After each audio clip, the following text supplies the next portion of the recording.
Hello students, कैसे आप सभी? होप सो अच्छे होंगे, स्वस्थ होंगे। तो एक बार फिर से स्वागत है मैथ्स बाय राजेश चांगरा पे। आज हम बात करने वाले हैं रिलेशन, यानी हमारा जो फर्स्ट चैप्टर है क्लास 12th में वो है रिलेशन एंड फंक्शन। ठीक है, लेकिन आज हम सिर्फ बात करेंगे रिलेशन के बारे में, और रिलेशन में भी क्या करने वाले हम, एक तरह से ये मेरी रिवीजन क्लास रहेगी। Full detail videos already channel पे है, तो आप जा सकते हो। मैं डिस्क्रिप्शन में लिंक भी दे दूंगा, अगर आपको कंप्लीट चैप्टर करना है तो आप वहां से कर सकते हैं। बट अगर आपको रिवीजन करनी है, वन शॉट वीडियो टाइप से चाहिए आपको, तो आज हम बात करेंगे रिलेशन। तो आज हम रिलेशन को पूरा कंप्लीट करेंगे, बेसिक से लेकर के जितने तक आपके क्वेश्चन आपका लेवल है एग्जाम का, वहां तक हम टोटली कंप्लीट कर लेंगे इसको। ठीक है, सबसे पहले हम बात करते हैं, जैसे मैंने यहां पे लिखा हुआ है रिलेशन। रिलेशन होता क्या है, इस रिलेशन क्या होता है, इससे पहले आपको यह पता होना चाहिए कि सेट क्या होता है। ठीक है, तो ये सेट जो है आप 11th स्टैंडर्ड में रीड करते हो। 11th स्टैंडर्ड में हमने सीखा था कि सेट बहुत सिंपल होता है। इट्स अ वेल डिफाइंड, हम इसको बोलते हैं कि well defined collections of object. ये मेरा क्या होता है, well defined collections of object. यानी जब हमने 11th में ये पढ़ा तो हमने इस वेल डिफाइंड वर्ड पे बहुत ज्यादा फोकस किया। इसका मतलब क्या था, इसका मतलब सिंपल सा था कि आप जो भी सेट बनाओगे, जो भी कलेक्शंस ऑफ ऑब्जेक्ट करोगे, वो वेल डिफाइन होना चाहिए। फॉर एग्जांपल मैंने बोला कि फर्स्ट 5 नेचुरल नंबर, तो अगर मैं इनको करली ब्रैकेट में फर्स्ट 5 नेचुरल नंबर लिख दूं तो क्या यहां पे किसी को कोई भी कंफ्यूजन है? आप बोलोगे सर नो प्रॉब्लम, 1 to 5 मेरा well defined collections of objects है, यानी फर्स्ट 5 नेचुरल नंबर यही होंगे और ये डिफाइन है। सिंपल है, तो इसी को हम क्या बोलते हैं, सेट बोलते हैं। अब वेल डिफाइन कैसा नहीं होगा, ऐसे एग्जांपल बहुत सारे हो सकते हैं। जैसे मान लो मैं सिंपल सा क्रिकेट का एग्जांपल लेता हूं कि best batsman in the world. ठीक है, यानी best batsman in international cricket आप बोल सकते हो, या बेस्ट बैट्समैन इन इंडिया आप बोल सकते हो। तो यहां पे देखो बहुत सारी कंफ्यूजन क्रिएट होगी कि जैसे मैंने बोला बेस्ट बैट्समैन इन इंडिया, सबसे पहले जो आज की जनरेशन है मे बी वो बोल दे कि विराट कोहली जो है वो बेस्ट बैट्समैन है। ठीक है, बट जो हमारी एरा के होंगे वो बोलेंगे सचिन तेंदुलकर होंगे। ठीक है, वहां भी अलग अलग हो जाता है। ठीक है, कुछ बोलेंगे रिकी पॉन्टिंग, उसने बहुत मैच जितवाए हैं। तो यहाँ पे अलग अलग चीजें होगी, आप अल्टीमेटली नहीं बता सकते कि किस बेसिस पे आप बोल रहे हो। ठीक है, तो यहाँ पे ये वेल डिफाइन नहीं है कि बेस्ट बैट्समैन। ठीक है, तो अगर मैं ये बोलूं कि सबसे ज्यादा रन किसने बनाए, वो डिफाइन हो जाएगा। ठीक है, कि ये बैट्समैन है जिसने सबसे ज्यादा रन बनाए, तो वो वेल डिफाइन हो जाएगा। बट अगर मैं बोलूं कि बेस्ट को बॉलर कौन सा होगा, बैट्समैन कौन सा होगा, तो ऐसी चीजें वेल डिफाइन नहीं होती है जहां पे कंफ्यूजन हो। मतलब समझ लो कि आपके दोस्त आपके साथ जिस बात पे बहस कर सकते हैं वो वेल डिफाइन नहीं है। ठीक है, तो वेल डिफाइन जहां पे बहस नहीं हो सकती। तो 1 to 5 जैसे मैंने लिखा, तो इनको अगर आपने ध्यान से दिया तो मैंने इसको करली ब्रैकेट में लिखा। तो सेट को हम हमेशा करली ब्रैकेट के अंदर ही लिखते हैं। ठीक है, और ये जो अंदर मैंने लिखे हुए हैं ऑब्जेक्ट्स, आप जिसको बोलते हो नंबर्स मैंने लिखे हैं, इनको हम क्या बोलते हैं, इनको हम बोलते हैं एलिमेंट्स। ये मेरे क्या होते हैं, एलिमेंट्स होते हैं। और हमेशा जब भी मैं एलिमेंट्स लिखूंगा, ये हमेशा मैं स्मॉल अल्फाबेट से, मान लो मैंने ये सेट लिखा ABC, तो इन एलिमेंट्स को हमेशा स्मॉल अल्फाबेट से रिप्रेजेंट किया जाता है अगर आपको रिप्रेजेंट करना है रैंडमली किसी को भी। ठीक है, लेकिन सेट को हमेशा हम कैपिटल लेटर से, set A, set B, set C आपने 11th में पढ़ा होगा, तो हमेशा वो कैपिटल लेटर से रिप्रेजेंट करते थे, कभी भी हम स्मॉल लेटर से रिप्रेजेंट नहीं करते थे। तो सिंपल सा तरीका था, कोई भी मैंने सेट लिखा, आई थिंक सेट में कोई प्रॉब्लम नहीं है, ये बेसिक सी चीज थी जो आपको जस्ट रिकॉल करवानी थी कि 12th स्टैंडर्ड में आप जा रहे हो। ठीक है, अब नेक्स्ट चीज यहाँ पे सेट से रिलेटेड क्या होती है, एक इंपॉर्टेंट चीज हम यूज करेंगे यहाँ पे, और जिसको हम बोलते हैं ऑर्डर्ड पेयर। क्या होता है, ऑर्डर्ड पेयर। अब देखो ये पेयर वर्ड सुनते ही आपके दिमाग में सबसे पहले पेयर ऑफ शूज, मतलब बात हो रही है 2 की। ठीक है, किसकी बात हो रही है, कोई 2 चीजें होगी उनके बारे में बात कर रहे हैं। ठीक है, ऑर्डर्ड, इस वर्ड ऑर्डर का भी मतलब मुझे पता है, मतलब सीक्वेंस में। ठीक है, तो ऑर्डर्ड पेयर, पेयर का मतलब 2, यानी कोई भी 2 ऑब्जेक्ट जो सीक्वेंस में लिखे जाते हैं उसी को हम बोलेंगे ऑर्डर्ड पेयर। फॉर एग्जांपल मैंने एक ग्राफ लिया, ठीक है, यहां से समझेंगे तो चीजें अच्छे से क्लियर होगी। और यहां पे मान लो मैंने 1 2 3 कोई भी एक पॉइंट लिया, 3,4 लेट बी 1 2 3 4, तो ये पॉइंट मान लो यहां आ गया, तो इसको मैंने बोल दिया 3,4। अब देखो इसको मैंने सिंपल ब्रैकेट में, जब भी आप कोऑर्डिनेट पे कोई भी पॉइंट लेते थे उसको सिंपल ब्रैकेट में बोलते थे, और हम बोलते थे कि ये मेरा x होता है, ये y होता है, ऐसा ही कुछ था। ठीक है, तो बस यही मेरा ऑर्डर्ड पेयर होता है। आपके पास 2 एलिमेंट हैं, this is the first element, this is the second element, और आपने सिंपल ब्रैकेट के अंदर लिखा, तो आपका क्या बन गया, ऑर्डर्ड पेयर बन गया। अब यहाँ पे एक बहुत इंपॉर्टेंट चीज होती है कि मान लो यहीं पे मैं एक और पॉइंट लेता हूं, दैट इज 4,3। तो अगर आप ध्यान से देखोगे यहाँ पे, तो क्या ये दोनों पॉइंट डिफरेंट है या सेम है? आप बोलोगे सर डायरेक्टली दिख रहा है डिफरेंट है, तो ध्यान रहे यहाँ पे एलिमेंट 3 और 4 थे, यहाँ पे 4 and 3, मतलब देखो 3 4 दोनों में एलिमेंट है, ये बात सही है, लेकिन यहाँ पे फर्स्ट एलिमेंट 3 है, सेकंड 4 है, यहाँ पे फर्स्ट 4 है, सेकंड क्या है 3 है। तो अगर मैंने इनका ऑर्डर चेंज किया तो मेरा ऑर्डर्ड पेयर भी चेंज हो जाएगा। तो इस बात से हम ये चीज समझते हैं बहुत सिंपल कि a comma b is not equal to b comma a in general, ठीक है। तो ऑर्डर्ड पेयर जो है वो ऐसे इक्वल नहीं होते हैं, बट ये चीजें अगर आपने पढ़ी होगी सेट के केस में होती है। सेट के केस में कैसे था, जैसे मान लो मैंने एक सेट लिखा b है आपका ABC, इसी सेट को मान लो मैंने रीअरेंज करके लिख दिया, मैंने इसको BAC लिख दिया, तो क्या ये दोनों सेट सेम है? आप बोलोगे बिल्कुल सेम है सर। आप एलिमेंट्स को किसी भी ऑर्डर में लिख सकते हो सेट के फॉर्म में, no problem, but in case of ordered pair आप अगर ऑर्डर चेंज करते हो तो वो ऑर्डर पेयर भी आपका क्या हो जाएगा, चेंज हो जाएगा। पहली चीज समझ में आई सेट क्या होता है। सेकंड चीज आपको समझ में आनी चाहिए कि ऑर्डर्ड पेयर क्या होता है।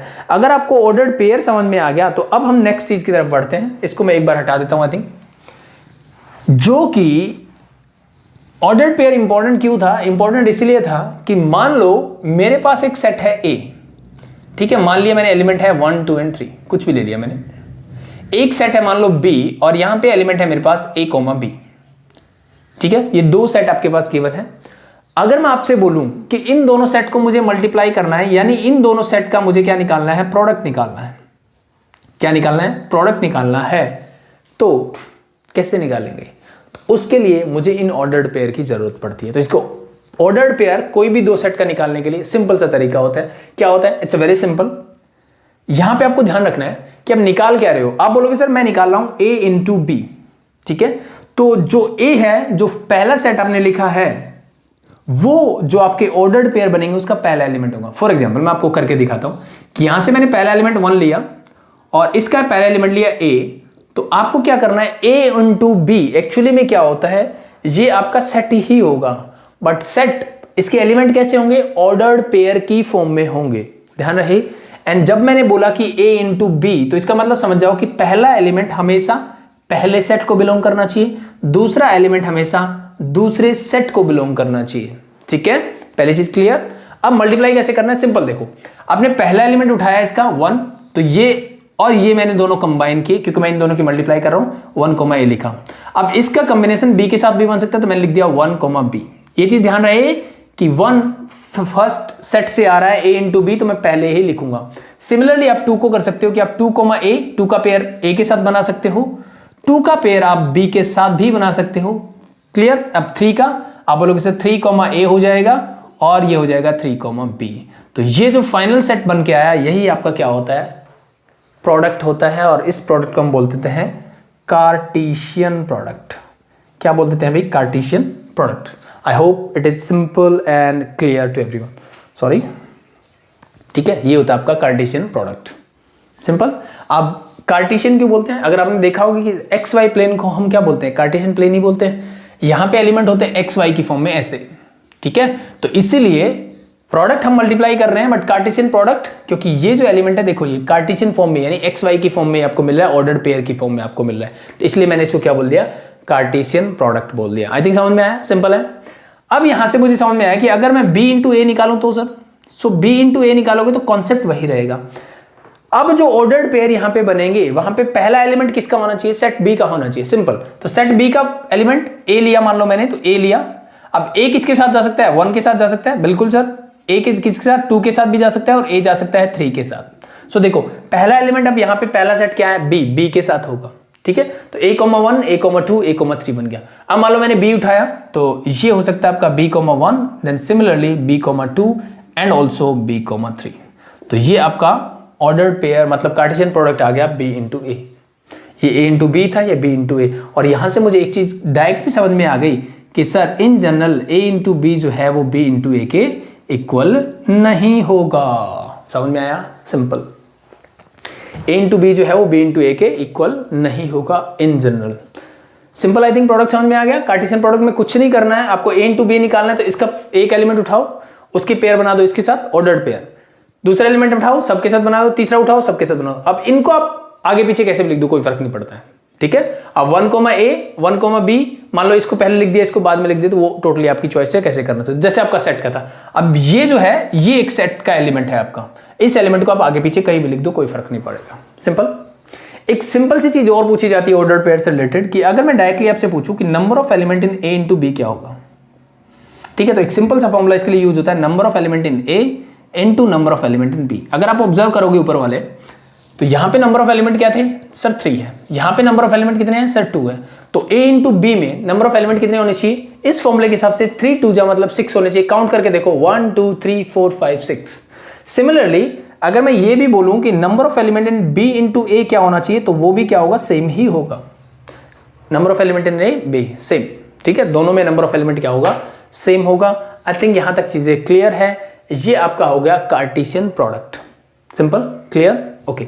अब देखो सबसे बेसिक क्वेश्चन यहाँ पे जो पूछा जाता है कार्टेशियन प्रोडक्ट से रिलेटेड, अगर आपसे पूछ लिया जाए तो वो यही पूछा जाएगा कि आपको एक सेट ए देगा, आपको एक सेट बी देगा और आपसे बोलेगा कि ए इंटू बी ये गिवन है, चेक करो कि ये ए इंटू बी सही है कि नहीं है। तो चेक करने का सिंपल सा तरीका यही होता है, फर्स्ट एलिमेंट देखो आप 1 1 2 2 3 3, ये 1 1 2 2 3 3 आपके फर्स्ट सेट में ही मिलने चाहिए। जो आपका पहला एलिमेंट है ऑर्डर्ड पेयर का, ये फर्स्ट सेट से ही बिलोंग करने चाहिए, और जो सेकंड है वो सेकंड सेट से ही बिलोंग करना चाहिए। तो यहां तो हमने निकाला था। मान लो इसी क्वेश्चन में कुछ ऐसे होता कि मैंने इसको b,1 लिख दिया मान लो कहीं पे, तो अब क्या ये a इंटू बी है, आप बोलोगे बिल्कुल नहीं है सर। क्यों नहीं है, बिकॉज b जो है वो a को बिलोंग नहीं करता। उसको कैसे लिखते हैं, b डज नॉट, ये होता है बिलोंग का साइन, डज नॉट बिलोंग, इसको काट देंगे।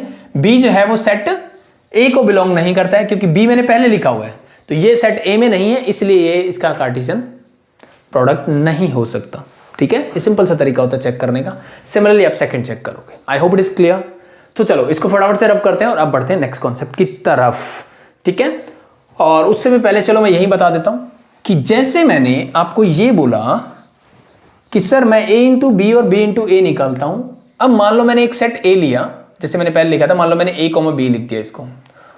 अब मैं आपसे पूछता हूं क्या मैं a इंटू ए भी निकाल सकता हूं? आप बोलोगे सर बिल्कुल निकाल सकता है। ठीक है, तो जैसे आप a इंटू बी निकाल सकते हो, b इंटू ए निकाल सकते हो, वैसे आप a इंटू ए भी निकाल सकते हो। a इंटू ए में डिफरेंस क्या हुआ कि पहला सेट a यही था, दूसरा सेट भी यही होगा, एलिमेंट दोनों के क्या होंगे, एक जैसे ही होंगे, सॉरी। ठीक है, तो ऑर्डर्ड पेयर वही बनाओ। मान लो a उठाया, इन दोनों के साथ ऑर्डर्ड पेयर, तो a का a के साथ बनेगा पहले, फिर a का b के साथ बनेगा, फिर b लोगे तो ये b का a के साथ बन जाएगा, मतलब b का a के साथ, b का b के साथ। So like this is there. So ये आपका बन गया ऑर्डर्ड पेयर। ठीक है, तो आप a इंटू ए यानी सेम सेट को उसी से मल्टीप्लाई कर सकते हो। नंबर ऑफ एलिमेंट कितने होंगे सर, यहाँ पे भी 2 है, यहाँ पे भी 2 है, मल्टीप्लाई करो 2 2 जा क्या होगा 4। काउंट कर लो ये नंबर ऑफ एलिमेंट कितने हैं, 4 है। तो डायरेक्टली आपको फॉर्मूला यूज करना है जब भी आप इन चीजों के बारे में बात करोगे। सो देखो नेक्स्ट बात करते हैं रिलेशन के बारे में। जैसे मैंने बताया, तो इन जनरल जैसे मैंने आपको बताया कि रिलेशन मतलब अगर मैं जनरल लाइफ में बात करूँ, रिलेशन हम क्या बोलते हैं कि सर ये मेरा भाई है, ये मेरी बहन है, ये मेरे चाचा हैं, मेरे मामा हैं, and what ever it is, ये मेरी मम्मी है, पापा, ये आपके इन जनरल रिलेशन हम बोलते हैं। ठीक है, यही रिलेशन होते हैं हमारे, इनके साथ क्या रिलेशनशिप में हो आप। ठीक है, so that is a relation. But in mathematics भी हमारे पास कुछ रिलेशन होते हैं। ठीक है, इनके अलावा भी, जैसे फॉर एग्जाम्पल मैंने यहाँ पे एक वर्ड लिखा हुआ है लेस देन। अगर मैं ये बोलता हूं कि कोई भी एक नंबर a है जो b से लेस है, तो क्या ये मैथमेटिकल रिलेशन होगा? क्या इन दोनों के बीच में कुछ बताना है? यस और नो? इन दोनों के बीच में एक रिलेशनशिप था, दैट इज लेस देन। ये ग्रेटर देन भी हो सकता है, ये कुछ भी हो सकता है। फॉर एग्जांपल मैंने लिख दिया कि a माइनस बी जो है वो एक इवन नंबर होना चाहिए, या मैंने बोल दिया कि a प्लस 2b जो है वो 10 के इक्वल होना चाहिए, एंड सो ऑन। यानी कोई भी इक्वेशन आपने दो वेरिएबल के बीच में लिख दी, वो उन दोनों के बीच में एक्चुअली में क्या बता रही होगी कि रिलेशन ही तो बता रही होगी। ये होता है आपका मैथमेटिकल रिलेशन। अब इसको ये समझते हैं कि ये वाला रिलेशन यहाँ आएगा कैसे। सेट, हमने सर सेट पढ़ा, हमने ऑर्डर्ड पेयर पढ़ा, हमने कार्टेशियन प्रोडक्ट पढ़ा, तो वहां पे रिलेशन कैसे कैसे यूज होगा, क्या होता है एक्चुअली में। ठीक है, तो उस चीज को समझते, ध्यान से देखो। एक्चुअली में रिलेशन जो होता है, ये जो रिलेशन है इसको हम डिनोट करेंगे कैपिटल आर से। अब एक चीज याद रखना है, एक चीज यहां पे कंफ्यूजन होती है, ये क्लियर कर दूं मैं पहले, फिर हम आगे बढ़ देंगे रिलेशन के ऊपर। रिलेशन को हम कैपिटल आर से डिनोट करते हैं और रियल नंबर को भी आप कैपिटल आर से ही डिनोट करते हो, दोनों को हम कैपिटल आर से डिनोट करते हैं। लेकिन अगर आपने बुक्स में ध्यान से देखा होगा तो रियल नंबर वाला जो आर होगा वो थोड़ा सा ऐसे डार्क करके बनाएंगे वो। ठीक है, वो ऐसे डार्क करके बनाएंगे, और ये जो है सिंपल आर लिखेंगे, वो दोनों ही कैपिटल आर से डिनोट होते हैं। तो आप जब स्टेटमेंट पढ़ोगे तो उसमें अच्छे से पढ़ना है, आपको ध्यान से पढ़ना है कि वो आर रिलेशन की बात कर रहा है या रियल नंबर की बात कर रहा है, क्योंकि नॉर्मली हम आइडेंटिफाई नहीं कर पाते हैं। आइडेंटिफिकेशन का तरीका मैंने यही बताया कि रियल नंबर वाला आर डार्क होता है और ये इतना डार्क नहीं होता है। ठीक है, चलो ये छोटी सी बात थी, आगे बढ़ते हैं। तो मैंने आपको क्या बोला कि रिलेशन जो होता है आपको उसको हम डिनोट करते हैं कैपिटल आर से, ठीक है। अब ये जो रिलेशन होगा, सिंपल सी बात है, रिलेशन किन दो चीजों के बीच में होगा, किन दो एलिमेंट्स के बीच में होगा, और वो दो एलिमेंट जो होंगे वो दो सेट में होंगे। तो मैंने यहां पे सेट लिखा ए और बी, ठीक है। तो यहां पे रिलेशन लिखने का तरीका क्या होता है, पहली बात जो आर रिलेशन है, ठीक है, इसको मैं कैपिटल आर से डिनोट करूंगा। और ये जो होगा, अगर ये सेट ए और बी के बीच में है तो ये सबसेट होगा किसका, ए क्रॉस बी का। किसका सबसेट होगा, ये ए क्रॉस बी का। अब ये रिलेशन मैंने क्या बोला, ये रिलेशन जो है वो ए रिलेटेड टू बी, ये कुछ ऐसे है, ठीक है। और इसके बजाय हम नॉर्मली ये कैपिटल ए बी यूज नहीं करते, हम इनके एलिमेंट्स यूज करते हैं। एलिमेंट्स मतलब मैंने ये माना कि जो ये है सेट ए, इसके एलिमेंट्स मैं स्मॉल ए से डिनोट कर रहा हूं, इसके एलिमेंट में बी से डिनोट कर रहा हूं, तो हम इस आर को लिखेंगे कि ए इज रिलेटेड टू बी ऐसे, ठीक है। या फिर हम इसी बात को लिख देंगे कि ए कॉमा बी, ये क्या बनेगा, ऑर्डर्ड पेयर, ये बिलोंग करता है रिलेशन आर को। तो ये बात लिख सकता हूं मैं, ये बात लिख सकता हूं, ठीक है। या फिर जैसे मैंने आगे कि R is a relation less than from A to B, यानी ए टू बी एक रिलेशन है लेस देन टाइप का जो आर है। तो ऐसे वर्ड्स में भी लिख सकता हूं। इसको कैसे खोलना है, ये इस बात पे भी मांगूंगा। तो आई थिंक सिंपल सी चीज समझ में है कि ए रिलेटेड टू बी बोल दो, A B belongs to R, दोनों सेम चीज है, and R is a subset of A cross B. तो इसीलिए हमने कार्टेशियन प्रोडक्ट सीखा। इसका मतलब आप ये बोल रहे हो सर कि इन दोनों को अगर मैं मल्टीप्लाई कर दूं, इन दोनों का अगर मैं कार्टेशियन प्रोडक्ट निकाल लूं दोनों सेट का, तो उस सेट में ही उसका एक सबसेट बनेगा, और वो सबसेट ही मेरा क्या होगा, एक रिलेशन देगा मुझे, ठीक है। तो एक चीज ध्यान रखने वाली बात है कि जो भी रिलेशन होगा वो हमेशा ए क्रॉस बी के कार्टेशियन प्रोडक्ट का क्या होगा, सबसेट हमेशा होगा, 100% होगा। आज कुछ बोलेंगे आप पी क्यू लिख दो, तो बेटा पी क्यू का हो जाएगा। तो इन जनरल मैं बात बोल रहा हूं कि ये मैंने ए बी लिया तो ए बी ही होगा। आई थिंक यहां तक चीजें क्लियर, ठीक है। अगर यहां तक चीजें क्लियर है तो अब देखो इस क्वेश्चन को कैसे सॉल्व करेंगे। ये सबसे पहला किस टाइप ऑफ क्वेश्चन आपको दिया जाता है। तो इस क्वेश्चन को सॉल्व करने के लिए एक तो होता है हमारा ब्रीफ मेथड, तो हम ब्रीफ पे नहीं जाएंगे, हमें सॉल्व करना आना चाहिए, हमें चीजें समझ में आनी चाहिए, हम उस वे से करेंगे। आर इज ए रिलेशन, पहले इस लाइन को पढ़ो, देखो क्वेश्चन नंबर 2 है ये आपके एक्सरसाइज का। If R is a relation less than from A, आपने सेट लिखा ए टू बी, ठीक है, write down the element corresponding to R. तो आपको पूछा गया कि जो रिलेशन आर है उसके एलिमेंट क्या होंगे, वो आपको लिख के बताने। तो बहुत सिंपल है, देखो जब भी ये वर्ड आपको मिले less than from A to B, मतलब ये रिलेशन कैसा है, ये ए से जा रहा है और बी तक जा रहा है, ठीक है। और ये क्या रिलेशन क्या है, ये है सर लेस देन, तो यानी ए और बी के बीच में रिलेशन है मेरा लेस देन। इसको ऐसे ही रीड करना है, फ्रॉम ए टू बी, तो पहले ए आएगा फिर बी, यानी ए के जो एलिमेंट है, मैंने मान लिया ये एक स्मॉल है, वो क्या होने चाहिए, लेस देन होने चाहिए किससे, एलिमेंट ऑफ सेट बी मतलब बी, यानी ए जो है वो बी से स्मॉलर होना चाहिए। ये जो एलिमेंट होंगे ऐसे, जहां पे ए यानी एलिमेंट ऑफ सेट ए जो है वो स्मॉलर होंगे सेट बी से, वो सारे कार्टेशियन प्रोडक्ट आपने जब लिखे तो वो सारे किस में आएंगे, आपके रिलेशन के अंदर आएंगे। तो इस रिलेशन आर को लिखने का तरीका देखो, आर कर्ली ब्रैकेट हम एज इट इज लिखेंगे। पहला ऑर्डर पेयर देखो क्या आएगा, ए जो है वो बी से छोटा होना चाहिए, पहला एलिमेंट मैंने 1 उठाया, क्या 1 1 से छोटा होता है, आप बोलोगे नहीं सर, इसका मतलब इस सेट के अंदर 1,1 नहीं आएगा, इसके अंदर 1,1 नहीं आएगा, क्योंकि ए जो है फर्स्ट एलिमेंट जो है सेकंड से लेस होना चाहिए, ये तो बराबर है, तो ये ऐसा नहीं होगा, तो ये इसमें अंदर नहीं आने वाला। तो इसका मतलब 1 के साथ क्या आना चाहिए, क्या 4 आ सकता है, बिल्कुल सर।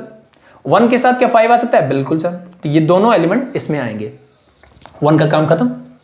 2 ले लो, 2,1 आ सकता है, नहीं सर 2 बड़ा होता है, छोटा नहीं होता, तो 2 4 से छोटा होता है, 2, क्या आएगा 4 आएगा, और 2,5 भी आएगा, क्योंकि 2 5 से भी छोटा होता है। सॉरी मैं अब लिख दे नीचे, तो 3,4 आएगा, बिल्कुल सर, 3 4 से छोटा होता है, 3 5 से भी छोटा होता है। फिर मैं जाऊंगा 4 5 आएगा, क्या 4 1 आ सकता है, नहीं। 4 4 आ सकता है, नहीं। 4 5 आएगा, एंड देन आपका आ जाएगा 4 5 and the last no nothing, okay, क्योंकि 5 5 नहीं आ सकता फिर से। तो ये सारे एलिमेंट है, यहां पे देखो ये कंडीशन सेटिस्फाई हो रही है, पहला एलिमेंट हमेशा सेकंड से छोटा होगा, हर एलिमेंट को आप चेक कर सकते हो, ठीक है। तो एक वे था डायरेक्टली ये लिखने का, दूसरा वे क्या हो सकता था, आप इन दोनों का क्रॉस प्रोडक्ट निकालो, मतलब ए क्रॉस बी निकालो।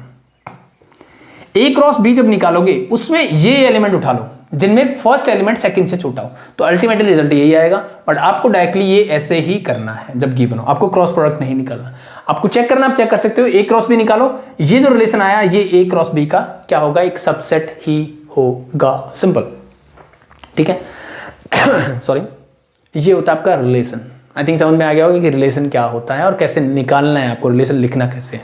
ठीक है, ध्यान रहे R is always a subset of A cross B।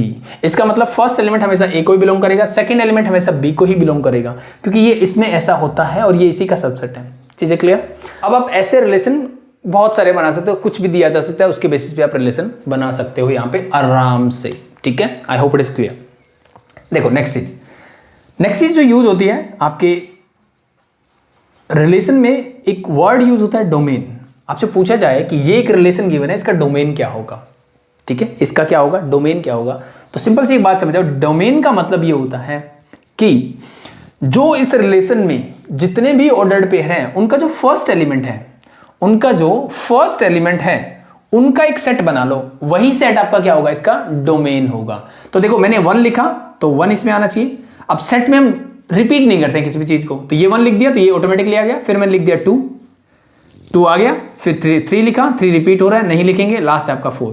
तो ये जो सेट बना, ये क्या बना आपका, डोमेन बना। किसका? इस रिलेशन R का। ठीक है, तो ये डोमेन बन गया इस रिलेशन R का। आप इसको ऐसे लिख सकते हो, सिंपल, क्लियर।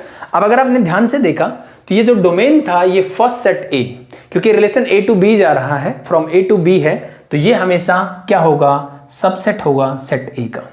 ठीक है, प्रॉपर और इम्प्रॉपर कुछ भी हो सकता है, बट ये सबसेट होगा किसका, सेट A का, याद रहे। ठीक है, अगर रिलेशन A to B जा रहा है तो। सिमिलरली नेक्स्ट वर्ड आपका यूज होता है that is range. Range simple, range क्या होती है, रेंज जैसे मैंने डोमेन बोला फर्स्ट एलिमेंट, तो बच गया क्या, सेकंड एलिमेंट। तो सेकंड एलिमेंट का जो सेट बनेगा वो आपको बन जाएगा रेंज। तो यहां पे देखो क्या आ रहा है रेंज में, एक एलिमेंट 4 आ रहा है, देन वी हैव 5, अगेन 4 आया, अगेन 5 आया, 4 आया, 5 आया, 5 आया, नो प्रॉब्लम। मतलब 4 और 5 रिपीट हो रहे हैं, तो मतलब इसमें 2 ही एलिमेंट होंगे। और अगर आप आसान ऑब्जर्व करोगे तो ये जो है मेरा सबसेट होगा सेट बी का। I hope that is simple and clear. ठीक है, एक और वर्ड यूज नॉर्मली हम फंक्शन में पढ़ेंगे, वो चीजें जो यूज होता है वो होता है सेट बी के लिए, जिसको हम बोलते हैं कोडोमेन।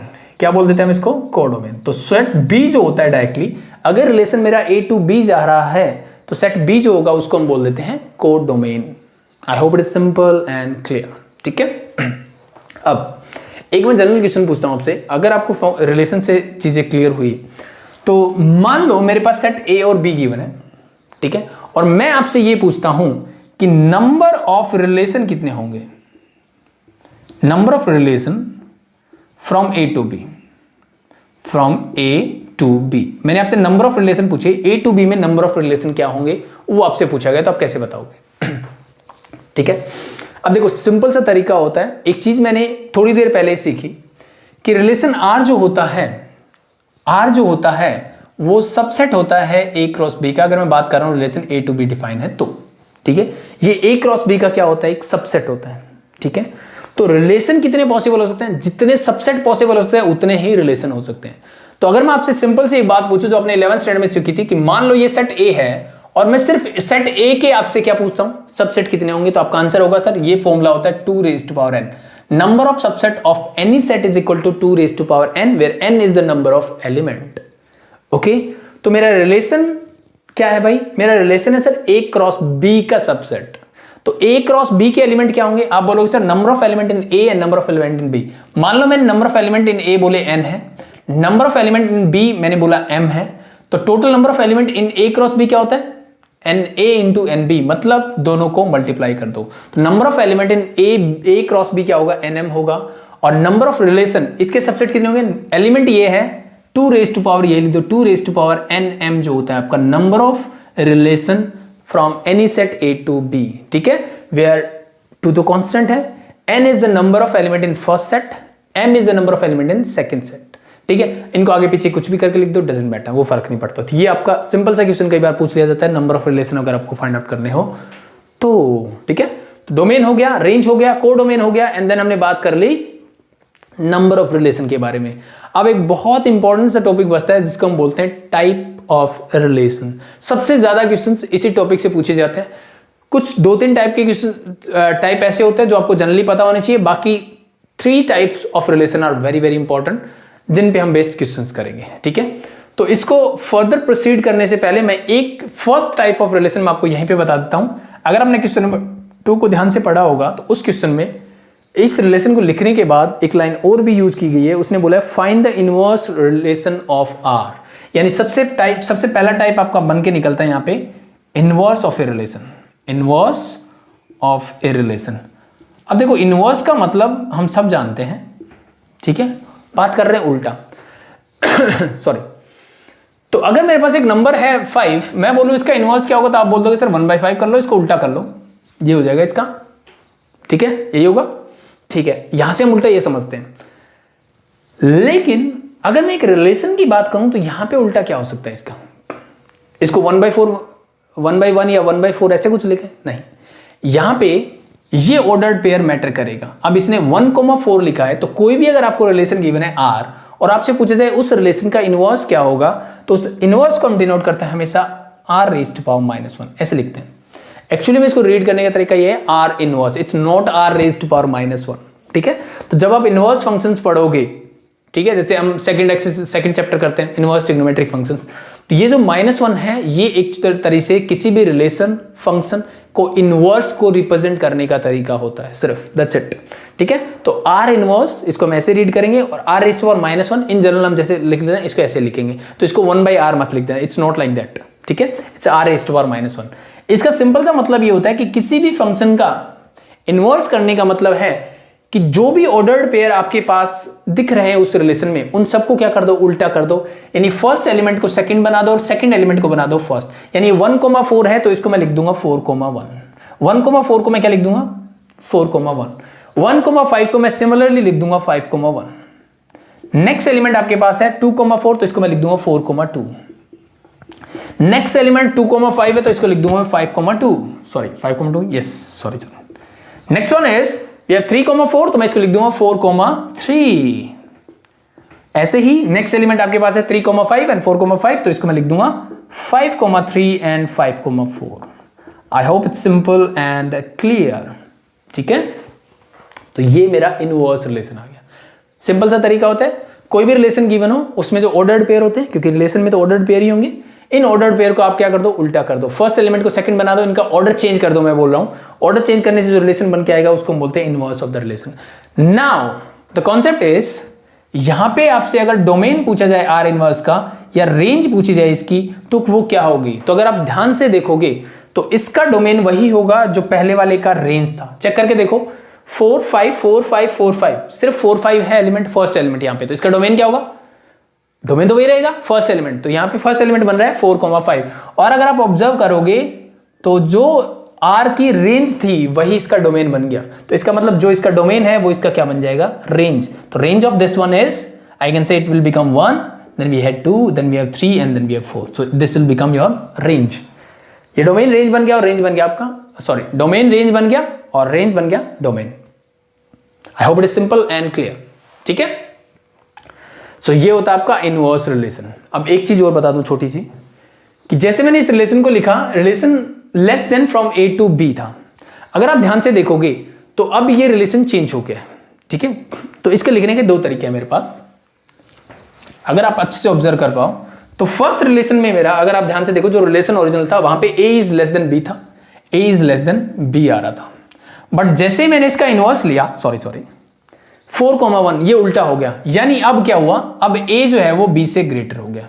तो अब इसी बात को ऐसे लिख सकते हो, इस लेस देन को चेंज कर सकते हो, greater than from A to B, inverse बन जाएगा इसका, ठीक है।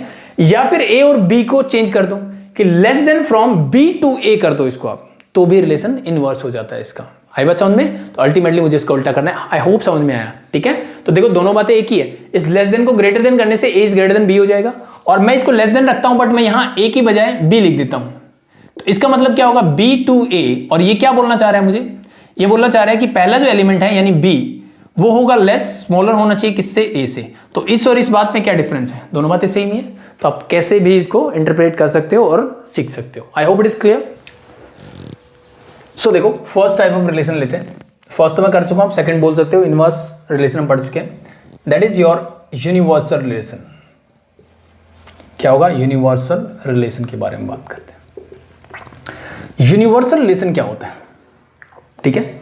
ध्यान से देखो कि अगर कोई भी रिलेशन ऐसा हो जो कि सेट A और B में है मान लो, ठीक है, और जो रिलेशन है वो R, वो आपका A क्रॉस B के एग्जैक्ट इक्वल है, तो ऐसे रिलेशन को बोल देते हैं यूनिवर्सल रिलेशन। फॉर एग्जाम्पल, मान लो मैंने क्या लिया कि एक सेट A ले लिया और जिसमें एलिमेंट लग दिए 1 2 3, ठीक है।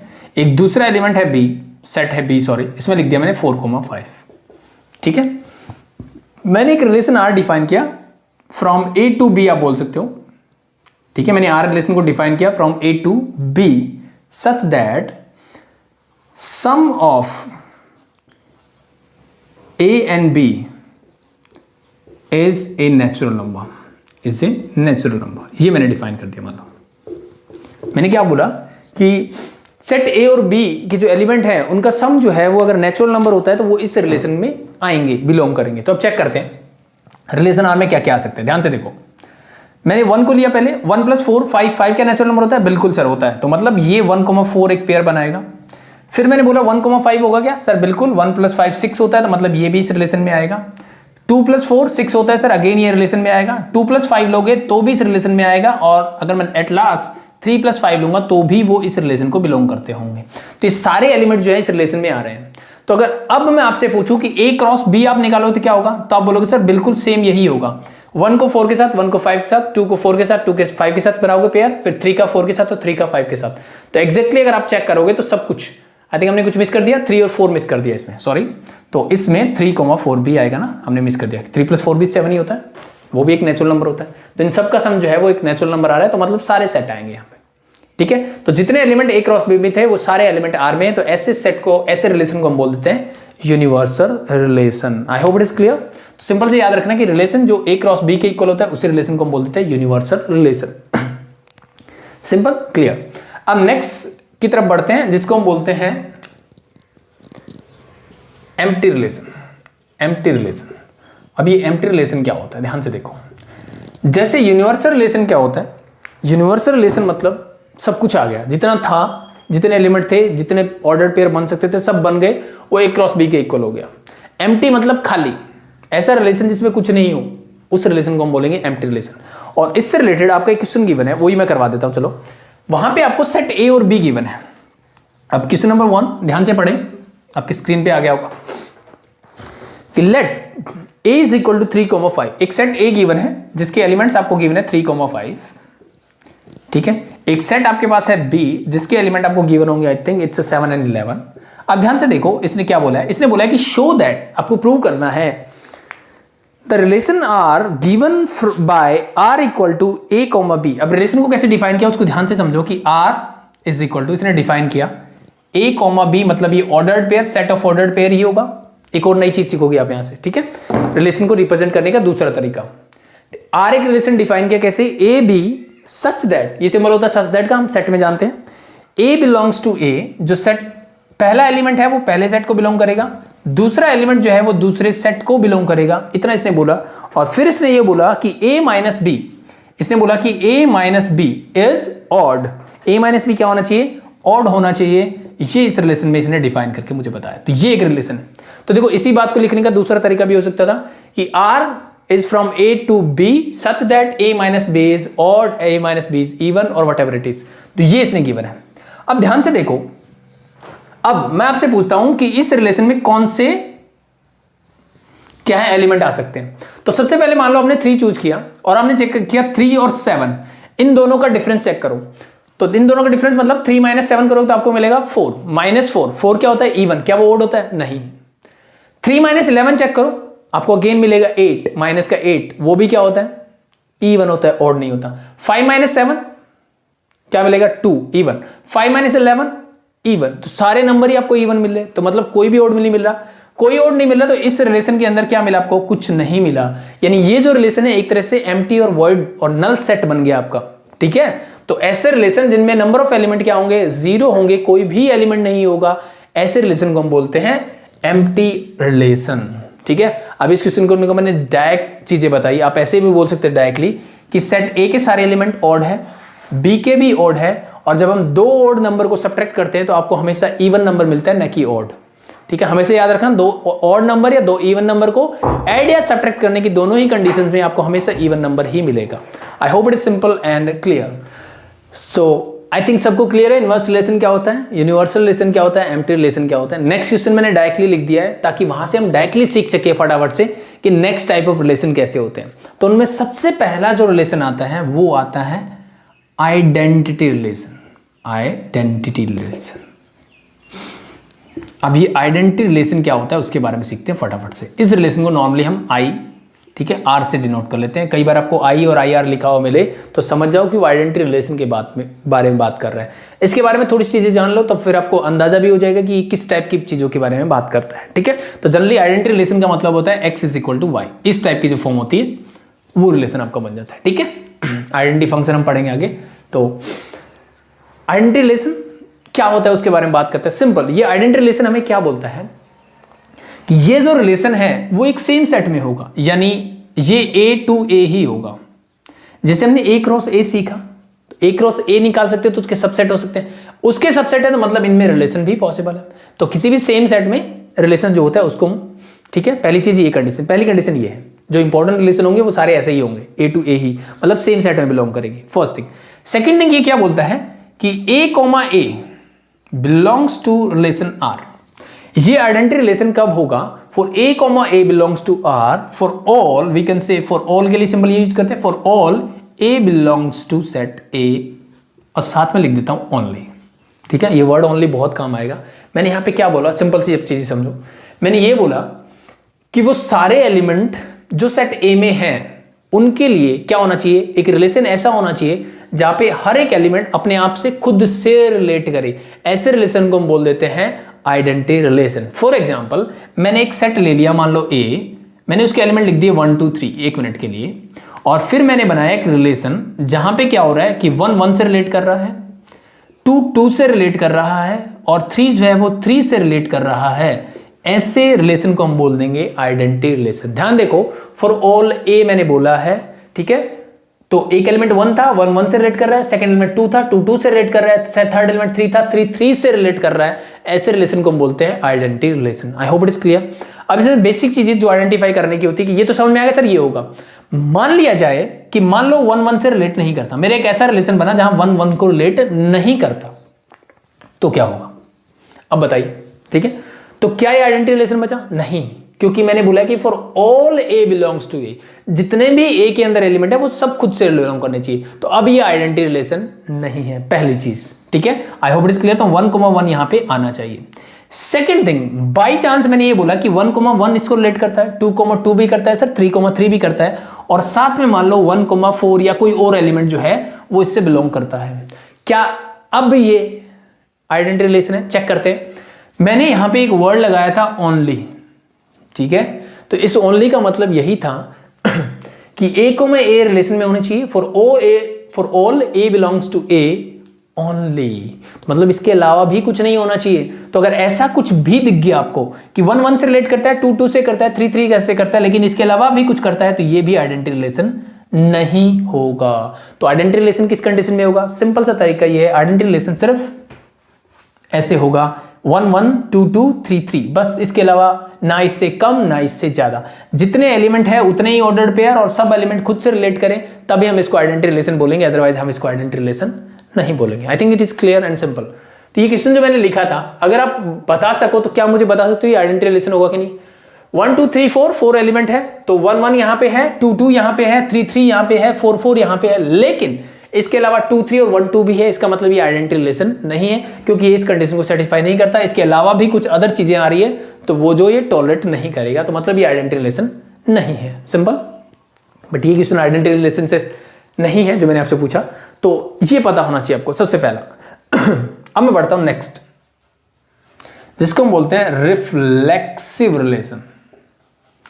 Reflexive relation is related to identity relation. इन दोनों में बहुत छोटा मोटा फर्क होता है। क्या फर्क होता है उसके बारे में बात करते हैं।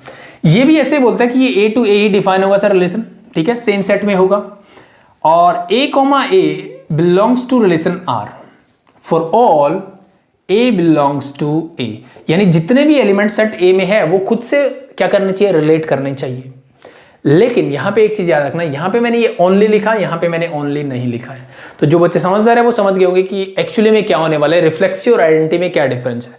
रिफ्लेक्सिव और आइडेंटिटी में सिर्फ इतना सा डिफरेंस है कि ये सिर्फ मुझे क्या बोलता है कि a को मैं a रिलेट करना चाहिए, मतलब 1 1 हो, 2 2 हो, 3 3 हो, जैसे मैंने सेट a लिया इसके लिए।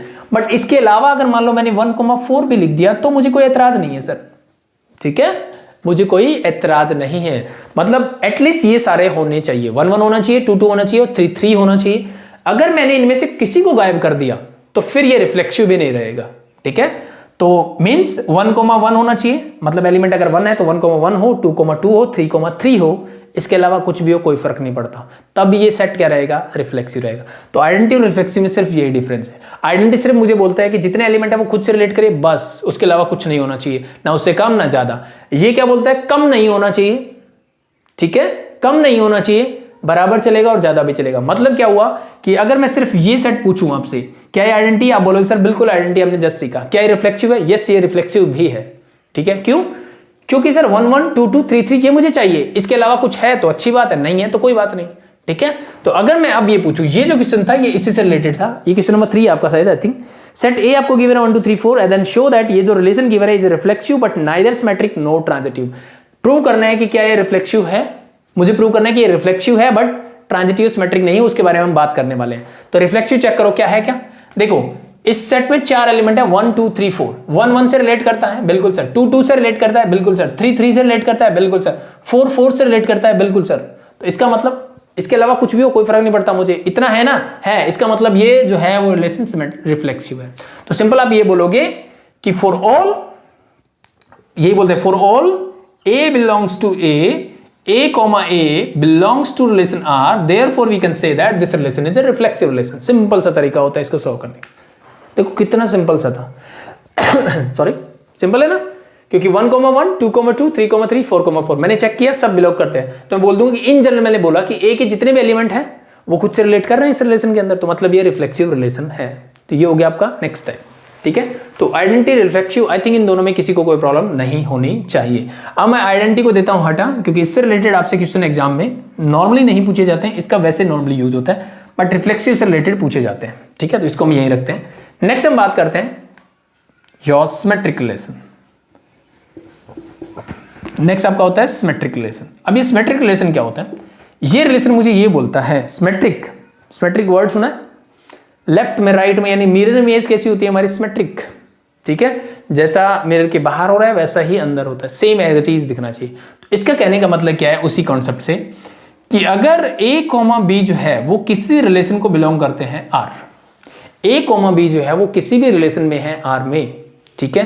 तो ये बोलता है कि अगर ये सिमेट्रिक रिलेशन है तो देन, ध्यान रखना चाहिए आपको, A, B कोई मिलना चाहिए इस रिलेशन के अंदर, देन B, A भी अगर इस रिलेशन में है तो आप बोलोगे कि ये कैसा रिलेशन है, ये आपका सिमेट्रिक होगा, अदरवाइज ये आपका सिमेट्रिक रिलेशन नहीं होगा, ठीक है। चीज समझ में आई? मैंने क्या बोला, सिंपल, कोई भी एलिमेंट ढूंढा हमने A, B टाइप का, ठीक है। और ध्यान रखना A, B मतलब मैं बोल रहा हूं कि A is not equal to B type का ढूंढ रहा हूं, ठीक है। क्योंकि मैंने A, B इक्वल ढूंढा, मान लो 1,1 देखा, तो 1,1 तो है ही ना इसमें ऑलरेडी, उसका उल्टा क्या करोगे आप, तो हम डिफरेंट की बात कर रहे हैं, तो आपको 1 A is not equal to B वाले एलिमेंट ढूंढने हैं, ठीक है। फॉर एग्जांपल आपने यहां पे ढूंढा 1,2 आपको मिला, एक मिला, ठीक है।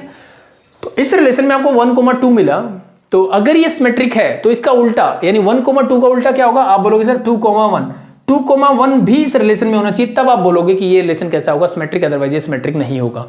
तो मैंने 1,2 देखा, इसके अलावा क्या कोई दिख रहा है आपको, कहीं पे भी आपको 2,1 दिख रहा है, आप बोलोगे सर नहीं दिख रहा है, नहीं दिख रहा है मतलब ये सिमेट्रिक नहीं है। और किसी बात को नो कहने के लिए, फॉल्स कहने के लिए आपको सिर्फ एक छोटी सी स्टेटमेंट की जरूरत होती है, एक सिंगल स्टेटमेंट की जरूरत होती है। तो इस क्वेश्चन में आपसे पूछा गया था कि क्या ये सिमेट्रिक नहीं है, ये आपको प्रूव करना था एक्चुअली में। तो आप सिंपल सा ये बोल सकते हो कि इसका सॉल्यूशन कैसे करोगे, आप बोलोगे sir 1,2 belongs to that relation, ये गिवन है मुझे डायरेक्टली दिख रहा है, but 2,1 does not belongs to the relation, therefore I can say that this is not symmetric relation। ये बहुत ही सिंपल सा सॉल्यूशन होता है ऐसे क्वेश्चंस का। आई होप ये क्लियर है, सिंपल है कि सिमेट्रिक रिलेशन क्या होता है। अब देखो यहाँ पे एक इंपॉर्टेंट चीज जो है कि मान लो यहाँ पे 1,2 था और मैंने मान लो इस रिलेशन के अंदर 2,1 भी लिख दिया। अब मैं आपसे पूछता हूँ क्या ये सिमेट्रिक है कि नहीं है, तो चेक करो। आपने देखा सर 1,2 है, उसके लिए 2,1 भी है, नो प्रॉब्लम, कोई दिक्कत नहीं है। ये तो 1,1 है, इसको मैंने छोड़ दिया, इसको मैं चेक कर चुका हूं, ये 2,2 है, नो प्रॉब्लम, 3,3 4,4 2,1 नो प्रॉब्लम। अब मैं चेक करता हूं, एक एलिमेंट बचा 2,3। तो एक चीज आपको याद रखना कि कोई भी आपने एक एलिमेंट उठाया, जैसे 1,2 आपने उठाया यहां से, और 1,2 के लिए आपने बोला कि ये रिलेशन में है सर, और 2,1 भी इस रिलेशन में है, तो मैं बोल दूं ये सिमेट्रिक है। ऐसा नहीं करना है। तो ये चीज ध्यान रखना, कभी भी आपको कोई भी स्टेटमेंट जब आपको ट्रू प्रूव करनी हो, उसके लिए सिर्फ सिंगल स्टेटमेंट इनफ नहीं होती है। ठीक है, सिंगल स्टेटमेंट से आप नहीं बोल सकते कि वो ट्रू है या ठीक है, बट फॉल्स स्टेटमेंट आप सिंगल स्टेटमेंट से बोल सकते हो कि ये स्टेटमेंट फॉल्स है, वो सिंगल चीज से आप बोल सकते हो। तो यहां पे हमने चेक किया सर कि 1,2 है और 2,1 भी इस रिलेशन में है, लेकिन अगर आप इस 2,3 को देखो, ये इस रिलेशन में है कि नहीं? यस, A, B इस रिलेशन में है। इसका उल्टा क्या 3,2 इस रिलेशन में है? आप बोलोगे सर नहीं है। नहीं है तो ये सिमेट्रिक नहीं है। तो जितने भी एलिमेंट, ये चीज ध्यान रहे अब यहां पे कि A और B की जो मैं बात कर रहा था, ये A, B अगर आपके सेम सेट से हैं तो ये दोनों किससे बिलोंग करने चाहिए? सेट A से बिलोंग करने चाहिए। एंड मैं फॉर ऑल के लिए बोलूंगा, for all A, B belongs to set A आपका यहां पे होना चाहिए, तभी आप बोलोगे। तो हर एक, ठीक है, तो ये चीज ध्यान रखें, A, B होना चाहिए यहां पे, तब आप बोलोगे। ठीक है, एक चीज और मैं क्लेरिफाई करना चाहूंगा कि जैसे 1,2 है उसके लिए 2,1 है, नो प्रॉब्लम। 2,3 दिखा इसके लिए नहीं है, तो मतलब ये सिमेट्रिक नहीं है। अब मान लिया जाए कि ये होता ही नहीं, क्या अब ये सिमेट्रिक है? तो सर ये तो इक्वल है, इससे भी मुझे कोई दिक्कत नहीं, इससे भी दिक्कत नहीं, इससे भी दिक्कत नहीं। 1,2 के लिए 2,1 है और 2,1 के लिए 1,2, वाइस वर्सा दोनों के लिए। तो now it's a symmetric relation. अभी आपका क्या बन गया? एक सिमेट्रिक रिलेशन बन गया। Simple. I hope it is simple and clear. ठीक है, तो तीन चीजें आपको याद रखनी है सिमेट्रिक के लिए। पहली चीज, A, B वहां होना चाहिए, और जितने भी A, B वहां पे अवेलेबल है उनके लिए आपको B, A मिलना चाहिए, तभी आप सिमेट्रिक बोलोगे। अगर ये नहीं है, मान लो ये भी नहीं होता इसमें, मैंने इसको भी हटा दिया मान लो, अब बताओ क्या सिमेट्रिक है? पहले A, B ढूंढो जैसे डिफरेंट हो। तो सर 1,1, 2,2, 3,3, 4 सारे सेम आ रहे हैं, तो मतलब ये कैसा रिलेशन है? आइडेंटिटी रिलेशन है। ये कैसा है? रिफ्लेक्सिव है। ये कैसा है? सिमेट्रिक भी है, क्योंकि सिमेट्रिक की कंडीशन ये है कि पहले आपको A, B मिलना चाहिए, तब B, A ढूंढना है, जब वो दोनों डिफरेंट हो। अगर सेम है तो नो प्रॉब्लम, कोई दिक्कत नहीं मुझे, क्योंकि A, B दोनों ही सेम है, तो B, A भी वही होगा जो A, B है। I think it is simple and clear. So ऐसे रिलेशन को हम बोलते हैं सिमेट्रिक रिलेशन। आई होप समझ में आ गया। तो कोई भी आइडेंटिटी रिलेशन है वो रिफ्लेक्सिव भी होता है और वो सिमेट्रिक भी होता है। एक नई चीज हमने ये भी सीख ली। ठीक है, आई होप इट इज क्लियर। अब हम नेक्स्ट और the last type of relation की बात करते हैं, जिसको हम बोल देते हैं ट्रांजिटिव रिलेशन। ठीक है, तो एक काम करो, रिफ्लेक्सिव हटा दो। ठीक है, अब ट्रांजिटिव क्या बोलता है? वो एक स्टेप आगे चला जाएगा, किससे? सिमेट्रिक से। ठीक है, ट्रांजिटिव वो अगर आपको सिमेट्रिक समझ में आ गया अच्छे से, तो वो ट्रांजिटिव भी आपको समझ में आ जाएगा। ट्रांजिटिव क्या बोलता है? अब ये मिलना चाहिए, देन ये होना चाहिए, ये बोलता है सिमेट्रिक। ट्रांजिटिव क्या बोलता है? ये बोलता है कि A, B belongs to relation, A, B relation में होना चाहिए, B, C भी इस रिलेशन को बिलोंग करना चाहिए। यानी ये दो चीजें आपको मिलनी चाहिए। क्या क्या चीजें मिलनी चाहिए? दो। हमने पहले बोला कि A, B कोई भी एक एलिमेंट होगा जो इस रिलेशन में होगा, फिर B, C इस रिलेशन में होगा। नाउ आपने ऑब्जर्व किया तो ये B और ये B सेम है, तो देन ये बोलता है कि अगर आपको ये दो चीजें मिल जाती हैं तो A, C भी इस रिलेशन में होगा, तब हम इसको बोलेंगे कि ये रिलेशन कैसा है? आपका ट्रांजिटिव रिलेशन होगा। ये कैसा रिलेशन होगा? ये आपका ट्रांजिटिव रिलेशन होगा। तो सबसे पहले मैं एक ट्रांजिटिव रिलेशन, इसी रिलेशन को वापस से लिखता हूं और फटाफट से हम समझते हैं कि चेक कैसे करना है ट्रांजिटिव रिलेशन। ठीक है, तो ये रिलेशन आपका था, it's 1,1, then we had 1,2, and I think we had 2,2, and then we have 2,3, 3,3, 2,3, 3,3 and 4,4. I think it is something like that. Okay, यही था। yes, ठीक है, तो ये रिलेशन है। आपको चेक करना है कि ट्रांजिटिव है कि नहीं है। ट्रांजिटिव के लिए दो चीजें ढूंढो पहले। सबसे पहले ढूंढो A, B। ठीक है, मतलब कोई भी एक एलिमेंट उठाया, जल्दी ट्राई करो जो डिफरेंट हो, क्योंकि 1,1 ढूंढने का कोई मतलब नहीं, कोई सेंस नहीं देता है। ठीक है, आई बात समझे? जैसे आपने 1,2 ढूंढा, आप ये रिलेशन पहला एलिमेंट होना चाहिए। आप 1,2 देखो, A, B and B, C होना चाहिए, तो इसका लास्ट एलिमेंट इसका फर्स्ट एलिमेंट सेम होना चाहिए। तो आपने 1,1 देखा, फिर 1,2 देखा, 1 और 1 तो सेम है, आप हटाओगे इसको, यानी B को हटाओगे, A, C बचना चाहिए। तो 1,2 इस रिलेशन में, ये तो ऑलरेडी यही है, तो मतलब वही उसी की बात होगी। तो सेम नहीं, डिफरेंट वाले ढूंढो। तो डिफरेंट वाले आपने ढूंढा, 1,2 है सर पहला। ओके, तो मैंने बोला कि 1,2 जो है इस रिलेशन में बिलोंग करता है, बिल्कुल ठीक है। सेकंड कंडीशन, यहां से मैंने उठा के सेकंड एलिमेंट 2 होना चाहिए। आप 2,2 ले सकते हो, 2,3 ले सकते हो, बट मैंने जैसे बोला डिफरेंट वाले उठाओ, ठीक है, क्योंकि ये तो हमेशा मिलेंगे आपको। मैंने देखा नेक्स्ट 2,3।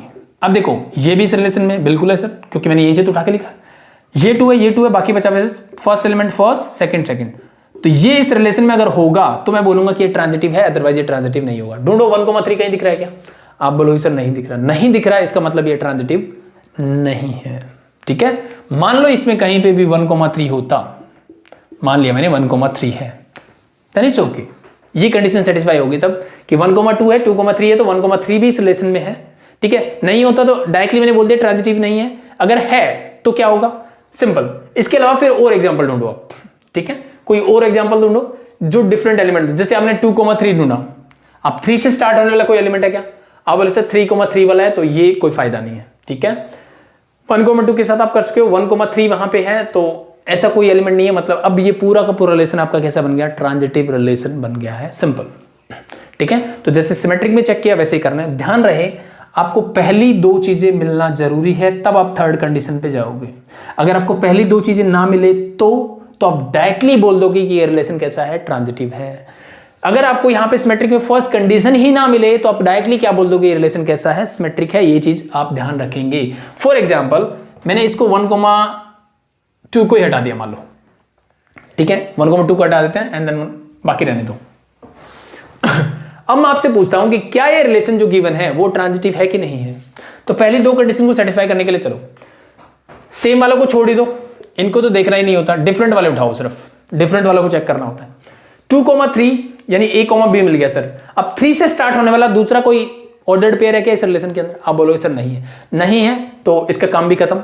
1,3 देखा, बिल्कुल सर 3 से स्टार्ट होने वाला, तो पहले ढूंढ रहे हैं सर, नहीं मिल रहा, तो इसका मतलब आपकी पहली 2 कंडीशन नहीं मिल रही, पहली 2 कंडीशन नहीं मिल रही, इसका मतलब ये कैसा रिलेशन होगा? ये मेरा ट्रांजिटिव ही होगा। ये रिलेशन मेरा कैसा होगा? ट्रांजिटिव रिलेशन ही होगा। दैट्स सिंपल, ठीक है। आई बात समझ में? बस यही काम करना है। तो सिमेट्रिक और ट्रांजिटिव में ये चीज ध्यान रखनी है कि अगर आपको कंडीशन नहीं मिल रही है, देखो रिफ्लेक्सिव आइडेंटिटी या तो होगा या नहीं होगा, सिंपल सा है। सिमेट्रिक और ट्रांजिटिव सेम है कि या तो होगा या नहीं होगा, ये बात तो सही है, लेकिन ध्यान देने वाली बात यह है कि ये बोलता है कि ये होना चाहिए रिलेशन के अंदर, तब मैं बोलता हूं कि अगर A, B है तो B, A भी होना चाहिए, तब ये सिमेट्रिक होगा।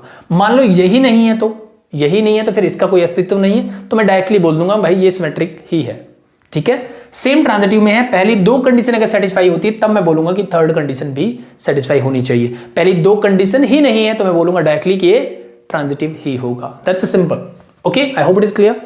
The next and very important thing is, जो भी रिलेशन हमने यहां पे पढ़े उन सबको अगर मैं कंबाइन कर दूं तो एक नेम ऑफ रिलेशन निकल के आता है, that we called it as equivalence relation. क्या बोलते हैं? इक्विवेलेंस रिलेशन हम बोलते हैं। इक्विवेलेंस रिलेशन क्या होता है? इक्विवेलेंस रिलेशन मतलब ऐसा रिलेशन जो क्या होना चाहिए? रिफ्लेक्सिव हो, जो क्या होना चाहिए? सिमेट्रिक हो, जो क्या होना चाहिए? ट्रांजिटिव हो, ठीक है। मतलब ऐसा रिलेशन जो रिफ्लेक्सिव भी हो, सिमेट्रिक भी हो, ट्रांजिटिव भी हो, उस रिलेशन को हम बोलते हैं इक्विवेलेंस रिलेशन। तो इक्विवेलेंस रिलेशन में कुछ नया नहीं है, ये सिर्फ मुझे यही बता रहा है कि भाई ऐसा रिलेशन जो रिफ्लेक्सिव हो, सिमेट्रिक हो, ट्रांजिटिव हो, सबको मिला के अगर ये तीनों रिलेशन को सेटिस्फाई कोई रिलेशन कर रहा है तो उसी रिलेशन को हम बोल देंगे इक्विवेलेंस रिलेशन। उसी को हम क्या बोल देते हैं? इक्विवेलेंस रिलेशन होता है। That's a simple thing about it. तो ये था आपका पूरा टाइप ऑफ रिलेशन, ठीक है। यानी रिलेशन में इसके अलावा आपसे कुछ नहीं पूछा जाता। अब डिफरेंट टाइप ऑफ क्वेश्चंस हैं सिर्फ, तो वो डिपेंड करता है आप कितनी प्रैक्टिस करते हो, कितनी, मतलब मेरी प्रीवियस क्लासेस जो भी पढ़ी होगी उनमें मैंने बहुत क्वेश्चंस करवाए हैं। कुछ 2-4 क्वेश्चंस अब अभी भी चेक कर लेते हैं, ठीक है। तो मैं फटाफट से रब करता हूँ, नेक्स्ट क्वेश्चंस लिखते हैं, 2-4 क्वेश्चन चेक करके देख लेते हैं कि किस टाइप से क्वेश्चंस आपसे पूछे जाते हैं, ठीक। देखो मैंने एक छोटा सा एग्जांपल दिखाया जो फर्स्ट टाइप ऑफ क्वेश्चन है उसी का, तो फटाफट से करते हैं। इसने पूछा कि let R with the relation in the set, ये सेट है, इसमें एक रिलेशन आर है, मतलब A to A ही गिवन है आपको। Prove that R is reflexive and transitive but not symmetric, ठीक है। तो अल्टीमेटली ये क्वेश्चन ऐसे ही पूछे जाते हैं कि आपसे पूछेगा कि क्या चेक करो कि रिफ्लेक्सिव है या सिमेट्रिक है या ट्रांजिटिव है, या तो चेक करने के लिए बोल देगा या प्रूव करने के लिए बोल देगा। प्रूव करना हमारे लिए बहुत आसान होता है क्योंकि इसने डायरेक्टली ये बोल दिया कि प्रूव करना है कि रिफ्लेक्सिव है। रिफ्लेक्सिव का मतलब क्या होता है? ए को बिलोंग करना चाहिए। यहाँ एलिमेंट कितने हैं? 4, तो पहले एलिमेंट 1 देखा आपने, तो क्या 1 1 को बिलोंग करता है? बिल्कुल सर। 2 है, 2 2 को बिलोंग करता है? बिल्कुल सर। 3 3 को बिलोंग करता है? बिल्कुल सर। 4 4 को बिलोंग करता है? बिल्कुल सर। तो हो गया काम, ये तो रिफ्लेक्सिव है। तो मैं बोल सकता हूं कि for all A belongs to A comma A belongs to the relation, therefore I can say that this relation is a reflexive relation। आपको सिंपल ऐसे लिखना है, ठीक है। या फिर आप बोल सकते हो कि सेट A ये है, तो therefore 1 1 2 2 3 3 4 4 जो है इस रिलेशन में है, therefore it is a reflexive relation। वो आपकी चॉइस है कि आप कितना बड़ा लिखना चाहते हो, that's totally up to you, ठीक है, सिंपल। फिर इसने बोला था कि ट्रांजिटिव भी मुझे प्रूव करना है, बट नॉट सिमेट्रिक ये बोला है, तो ट्रांजिटिव भी है ये। तो सबसे पहले रिफ्लेक्सिव हमने चेक किया, ठीक है, आई थिंक क्लियर होगा। अब आप चेक करोगे कि ये सिमेट्रिक है कि नहीं है, ठीक है। तो सिमेट्रिक के लिए क्या करोगे? सिंपल, A कोमा B ढूंढो। तो सबसे पहले तो इन पे छोड़ दो कि ये भाई सेम वाले तो उठाने नहीं है मुझे, इनसे कोई फायदा नहीं होने वाला आपका, ठीक है, कोई फायदा नहीं और टाइम कंज्यूम करने वाली बात है, ठीक है। तो सबसे पहले इनको छोड़ दो। अब आपने सबसे पहले 1 2 उठाया, ठीक है। आप क्या चेक कर रहे हो? सिमेट्रिक। और सिमेट्रिक मुझे ये बोलता है कि अगर A कोमा B इस रिलेशन में है, ठीक है, तो B कोमा B, देन ये कंडीशन लगाता है कि देन B कोमा A भी इस रिलेशन में होना चाहिए, तब आप बोलोगे कि ये क्या है, मेरा सिमेट्रिक है, अदरवाइज ये सिमेट्रिक नहीं है, ठीक है। तो अब इसने ये भी बोल दिया कि सिमेट्रिक नहीं है, मुझे ये प्रूव करना है, तो इसका मतलब 100% नहीं होता। ऐसे एग्जांपल ढूंढो। सबसे पहले आपने 1 2 देखा और ढूंढने चले गए इसका उल्टा, मतलब 2 1 कहीं दिख रहा है क्या? 1 2 2 1 तो कहीं नहीं है सर, नहीं है। इसका मतलब आप सिंपल बोल सकते हो सिमेट्रिक के लिए कि 1 2 बिलोंग्स टू द रिलेशन, ठीक है। आप लिखते हो here 1 2 belongs to relation there and 2 1 क्या कहीं रिलेशन में दिख रहा है? नहीं है, तो मतलब does not belongs to relation. Therefore, बस फॉल्स प्रूव करने के लिए, नहीं बोलने के लिए तो एक ही पॉइंट चाहिए आपको। देयरफॉर बोल सकता हूं this relation is not symmetric. यही तो करना था, काम खत्म। आई hope it is clear, simple, ठीक है। लास्ट आपका बचता है ट्रांजिटिव। और ट्रांजिटिव मुझे क्या बोलता है? ट्रांजिटिव मुझे ये बोलता है सर कि यहां कंडीशन 2 है। पहले A कोमा B ढूंढो, ये रिलेशन में होना चाहिए। फिर B कोमा A, मतलब इसका जो B कोमा C, यानी इसका जो लास्ट था उसका पहला हो जाना चाहिए, ये भी रिलेशन में होना चाहिए। दोनों चीजें जब आपको मिल जाए ना, फिर ढूंढो तीसरी कंडीशन, देन B भी हटा दो, A कोमा C। अब ध्यान रखना, कुछ बच्चे इसको C कोमा A लिख देते हैं, ये गलत है। पहला पहले ही लिखोगे, बाद वाला बाद में ही लिखोगे। A कोमा C अगर इस रिलेशन में होगा तब ये बन जाएगा ट्रांजिटिव, ठीक है। तो ढूंढो भाई। तो सबसे पहले इक्वलाइजर छोड़ दिए, डिफरेंट 1 2 ढूंढा। अब 2 से स्टार्ट होने वाला एलिमेंट ढूंढो कोई, यही हो सकता है, इसके अलावा कोई भी नहीं है, तो इसको मैंने छोड़ दिया। 2 2 नहीं लेंगे, 1 1 नहीं लेंगे, 4 4 नहीं लेंगे, 1 3 देखा मैंने देखा 1 3, ओके। अब 3 से स्टार्ट होने वाला ये 3 2, ठीक है। इसके अलावा 3 3 इसको लेने का कोई मतलब नहीं बनता। तो 1 3 इस रिलेशन में है। मैंने लिखा है यहाँ पे कि सर मुझे दिख रहा है 1 3 इस रिलेशन में है और 3 2 भी इस रिलेशन में है, ठीक है। 3 3 हटा दो, तो क्या 1 2 इस रिलेशन में है? आप बोलोगे सर बिल्कुल है, ये वाला सबसे पहले, ठीक है। तो इसके अलावा क्या कोई भी एलिमेंट आपको दिख रहा है? नहीं दिख रहा। तो आप डायरेक्टली बोल सकते हो कि therefore we can say that this is a transitive relation, okay. और आप ऐसे नहीं लिखोगे प्रूव करने के लिए, ठीक है। जब आपको बोलना होता है यस ये ट्रांजिटिव है, तब आप यही लिखोगे कि फॉर ऑल, ठीक है, for all A comma B belongs to set A, A B belongs to relation R, sorry यहाँ पे एक और C भी लेना पड़ेगा हमें क्योंकि तीनों एलिमेंट है, and B comma C belongs to relation R, then क्या बोलोगे आप? A comma C is also belongs to relation R, therefore it is in transitive relation। तो वही जो कंडीशंस होती है ना, वैसे ही लिखते हैं। तो ये आपका होता है first type of questions. I hope ये सिंपल था और क्लियर भी हो गया, ठीक है। तो क्वेश्चन नंबर 7 ने बोला कि show that the relation greater than. अब रिलेशन है आपका ग्रेटर देन वाला। कैसा रिलेशन है? ग्रेटर देन, मतलब A to B अगर होगा तो A ग्रेटर होना चाहिए B से। Set of natural number. अब देखो सेट इसने डिफाइंड सेट नहीं दिया, उसने अनडिफाइंड, नॉट डिफाइंड, ऐसे सेट जिनको हम काउंट नहीं कर सकते, जिनके element set of natural number में इसने डिफाइन करके दिया है। Is transitive but is neither reflexive nor symmetric. अब यहां ध्यान से देखो, ये रिलेशन ग्रेटर देन स्टैब्लिश किया गया सेट ऑफ नेचुरल नंबर के अंदर, और यहां पे अगर मैं पहले एलिमेंट की बात करूं तो वो ग्रेटर होना चाहिए सेकंड एलिमेंट से, ऐसा कुछ बोला गया है। और सॉरी, ये जो रिलेशन है वो कहां से कहां तक है? ये n क्रॉस n में है, यानी ये किसका सबसेट होगा? n क्रॉस n का, n to n है, नेचुरल नंबर में है। तो ये इंटीजर्स भी दे सकता है, रियल नंबर भी दे सकता है, कैसे भी दे सकता है, कुछ भी फर्क नहीं पड़ता। आपको ये बताना है कि मुझे प्रूव करना है कि ये जो होगा is transitive but neither reflexive no symmetric. तो मैं स्टेप बाय स्टेप जाता हूं। सबसे पहले मैं रिफ्लेक्सिव चेक करता हूं और मैं आपसे सिंपल सी एक बात पूछता हूं। रिफ्लेक्सिव ने क्या बोला कि 1, 1, 2, 2, 3, 2 इस रिलेशन में होना चाहिए, क्योंकि natural number two natural number है, 1 से स्टार्ट होगा। तो अगर मैं आपसे ये पूछूं क्या 1, 1 इस रिलेशन में होगा, क्या इस रिलेशन को बिलोंग करेगा?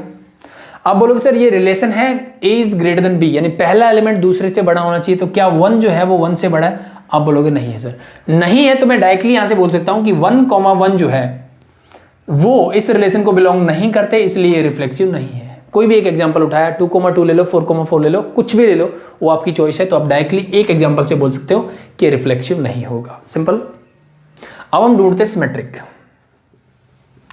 सिमेट्रिक क्या बोलता है कि A, B अगर आपका रिलेशन में है, A, B अगर आपका रिलेशन में है तो B, A भी उसी रिलेशन में होना चाहिए। कैसा पॉसिबल है? चेक करके देखो, सिंपल सा एग्जांपल। मैंने बोला कि मैंने लिखा 3, 1 क्या इस रिलेशन को बिलोंग करता है? बिल्कुल सर, बिकॉज 3 जो है वो 1 से ग्रेटर है। अब इसको उल्टा करो, 1, 3 क्या इस रिलेशन में होगा? चेक करके देखो, ये नहीं होगा। क्यों नहीं होगा? क्योंकि फर्स्ट एलिमेंट जो है वो सेकंड से, यानी अगर कोई नंबर बड़ा है किसी नंबर से तो वो क्या सेम टाइम पे स्मॉलर भी हो सकता है? ऐसा पॉसिबल नहीं है। तो यहां पे आप डायरेक्टली बोल सकते हो symmetric means you can directly say that 3, 1 belongs to that relation R, but 1, 3 is does not belongs to R, therefore this is not symmetric. देखो दोनों प्रूव कर दिए। लास्ट बटा ट्रांजिटिव, लास्ट क्या बचा? ट्रांजिटिव। अब ध्यान से देखो इसी चीज को कि जो चीजें आपको ट्रू प्रूव करनी होती है कि हाँ भाई ये ट्रांजिटिव है, तो वहां पे आप सिंगल एग्जांपल से नहीं बोल सकते, ठीक है? सिंगल एग्जांपल से आप नहीं बोल सकते कि ये ट्रू होगा, उसके लिए मुझे इन जनरल बातें बोलनी होती है। तो वो कैसे बोली जाती है? ध्यान से देखो, मैंने ट्रांजिटिव के लिए क्या बोला कि लेट, मैंने अज्यूम किया कि A, B, C जो है वो नेचुरल नंबर को बिलोंग करता है, यानी कि कोई भी नेचुरल नंबर हो सकते हैं। अगर ये ट्रांजिटिव है, इसका मतलब मैं बोलता हूं कि A, B जो है वो रिलेशन को belongs to relation R, implies that मैं ये बोल सकता हूं कि A is greater than B होगा। ये सुनो, बिल्कुल सही। इसको मैंने बोल दिया इक्वेशन नंबर 1। सिमिलरली मैंने बोला कि B, C भी इस रिलेशन R को बिलोंग करता है, और इसका मतलब सीधा से ये होगा कि B जो है वो C से ग्रेटर है। ये बन गई इक्वेशन नंबर 2, है ना? Now you can write from equation 1 and 2, A जो है B से बड़ा है, B जो है C से बड़ा है। A जो है B से बड़ा है बट B C से भी बड़ा है, तो क्या यहां से मैं डायरेक्टली बोल सकता हूं कि A जो होगा वो C से बड़ा होगा? हाँ या ना? ठीक है, मैंने बोला 7 जो है वो 5 से बड़ा है और 5 जो है वो 2 से बड़ा है, तो क्या 7 2 से बड़ा होगा? बिल्कुल होगा सर।